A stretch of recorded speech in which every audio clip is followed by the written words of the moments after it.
Comment traiter la varicelle naturellement? En ce moment, il y en a plein. Ma fille est passée par là aussi, donc je vais vous indiquer ce que moi j'ai pratiqué, de ce qu'il y a de plus efficace en fait pour aider à passer cette maladie, cette maladie bénigne infantile et qui est nécessaire aussi pour le système immunitaire. Avant toute chose, donc bonjour, moi c'est Nadège, je suis naturopathe et j'aide les personnes qui ont un problème de santé chronique et souvent inflammatoire à trouver en 60 jours les clés pour s'en sortir.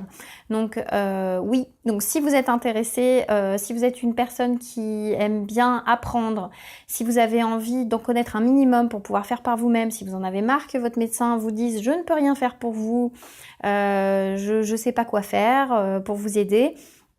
Si vous avez envie de connaître quelles sont les vraies clés pour s'en sortir, eh bien vous avez juste à remplir donc le petit Google Form, en fait, le petit document en fait qui se trouve en dessous. Vous remplissez le document sérieusement, voilà, et puis je vous rappelle et on voit comment on peut travailler ensemble. Ça c'est fait.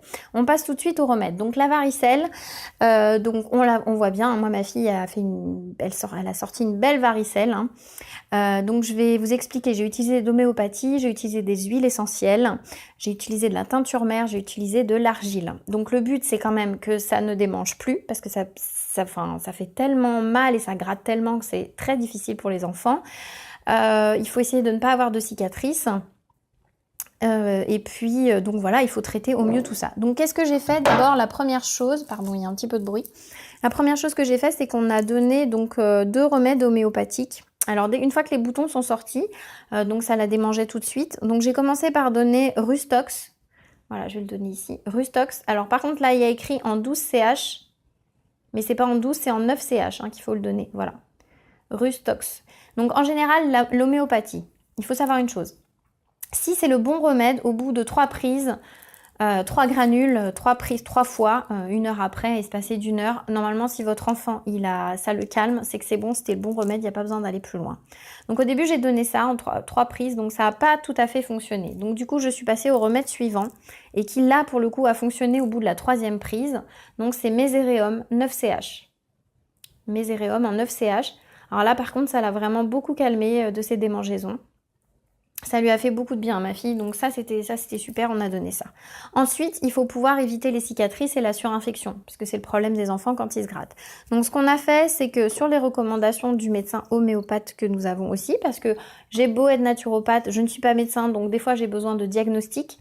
Et donc, on peut aussi échanger des conseils et c'est avec plaisir que je les prends, surtout quand on a des gens qui sont bienveillants envers les enfants, qui font de l'homéopathie, qui ont une médecine de bon sens. Bah voilà, c'est juste remarquable. Donc du coup, de la teinture mère donc à appliquer donc dans de l'eau. Alors au début c'était de l'eau tiède, mais en fait j'ai pris de l'eau chaude parce que les enfants ils ont froid, surtout à cette période. Donc un petit peu d'eau chaude, 10 gouttes de teinture mère de calendula, officinalis, voilà. Et donc on fait des compresses, on tapote sur tous les boutons. Ça c'est pour calmer. Et pour aider, donc ça cicatrise également. À cela, moi au final, après j'ai rajouté de l'argent colloïdal, donc de chez Catalion par exemple, mais vous pouvez trouver dans une autre marque. Ok. Donc ça c'est vraiment 2 fois par jour. Donc sur les plaies, sur les boutons, vous mettez tout ça ensemble dans de l'eau. Donc ça j'en ai mis un petit peu, c'est à la louche. Voilà, donc ça a apaisé, ça empêche la prolifération bactérienne. Et donc à cela j'ai ajouté 3 huiles essentielles. Donc pour calmer les démangeaisons, pour aider à la cicatrisation et pour éviter aussi la prolifération. Alors, je les ai mises donc 1 goutte de chaque, ça c'est important aussi. Ma petite a 2 ans et 4 mois, donc j'ai mis des huiles essentielles que je peux appliquer sur un enfant en bas âge. Pas plus d'1 goutte, que j'applique 1 goutte de chaque flacon, les flacons suivants que je vais vous montrer. Et donc j'applique avec dans de l'aloe vera, parce que l'aloe vera c'est cicatrisant, donc aloe vera biologique évidemment. Pas forcément cette marque-là, mais de l'aloe vera bio. Donc on prend alors 1 goutte de lavande fine d'altitude. Donc lavande fine, évidemment, bio ou sauvage, c'est ce qu'il y a de mieux. 1 goutte. 1 goutte de Ravinsara.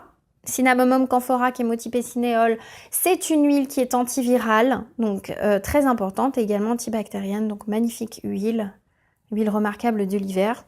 Et 1 goutte de camomille romaine pour apaiser. D'accord ? Voilà, tout ça je mélange dans un petit pot, donc dans de l'aloe vera suffisamment suffisamment pour pouvoir couvrir le corps de mon enfant. Alors elle râle un petit peu, hein, bon bah c'est normal. Par contre ça cicatrise, ça aide à la cicatrisation et ça apaise. Et enfin, si jamais il y a des grosses croûtes, et notamment sur le visage, et pour éviter les cicatrices, ben, j'applique de l'argile. Donc j'en mets un tout petit peu, vraiment, je fais pas de croûte d'argile parce que sinon ça assèche la peau du bébé, hein, ils ont une peau fragile à cet âge-là. Donc on applique vraiment par toutes petites touches, voilà comme ça. Hop, je vous en mets, voilà, des toutes petites touches, hop. Voilà comme ça. Toute petite touche d'argile, vraiment à mélanger de l'eau, en fait de l'eau argileuse de façon à recouvrir un petit peu. Et ça aide à cicatriser. Et du coup, les cicatrices, enfin les croûtes sont beaucoup plus belles, ça sèche bien. Quand je suis allée à la pharmacie chercher tout ça, la pharmacienne m'a regardée avec des grands yeux en me disant qu'il fallait donner du Doliprane à mon enfant, qu'il fallait lui donner du Cicalfate, enfin plein de trucs, de la chimie dure. Moi, je donne pas ça. Franchement, mon enfant, si elle est ok, si elle est pas en train de souffrir le martyre, je vais pas lui donner ces produits-là, sincèrement. Je suis naturopathe, donc je suis pour trouver des solutions dans la nature. Ça existe, il y en a, on peut y arriver. Maintenant, quand on peut pas faire autrement, ça sert à rien d'être buté non plus. Faut garder son bon sens. Mais voilà, quoi, je veux dire, faut arrêter, hein, voilà. On a tout ce qu'il faut autour de nous pour y arriver, donc il n'y a aucune raison que ça ne fonctionne pas. Voilà pour ça. Si jamais je vais essayer de vous sortir une formation sur les huiles essentielles, est-ce que ça vous intéresse déjà? Et quels sont les problèmes que vous rencontrez avec les huiles essentielles? Ça, c'est important aussi. Donc dites-le moi en commentaire sous la vidéo. Et puis voilà, pour ceux que ça intéresse, l'accompagnement, donc vous cliquez sur le formulaire également sous la vidéo. Je vous souhaite bon courage, je vous dis à bientôt pour cette fin d'année et à très vite. Bye bye, prenez soin de vous.